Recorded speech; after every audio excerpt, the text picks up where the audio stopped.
Silvia, le vamos a pedir que se quede con nosotros unos minutos más, porque esta madrugada hemos hablado también con un zaragozano que reside en Nueva York, que vive en Nueva York.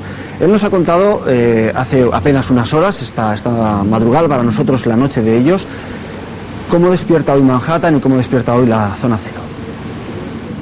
Buenos días, Aragón. Mi nombre es Nacho Dicín y soy de Zaragoza. Me encuentro en estos momentos en la zona cero de Nueva York, a escasos días del 10º aniversario de los atentados del 11S. Es una tarde lluviosa y planiza que refleja muy bien el estado de ánimo de la ciudad a medida que nos acercamos al 11 de septiembre. Como veis, en el solar que ocupaban antes las Torres Gemelas, ahora hay multitud de grúas que se afanan en terminar los trabajos de reconstrucción lo antes posible.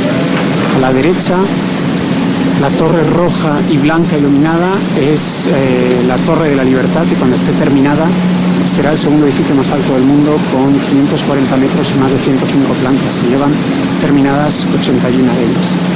En el medio se puede ver lo que será el nódulo de transporte diseñado por el arquitecto español Calatrava, y a la izquierda ya terminada la estructura exterior de lo que es el edificio número 4 del World Trade Center, que también se destruyó durante los atentados.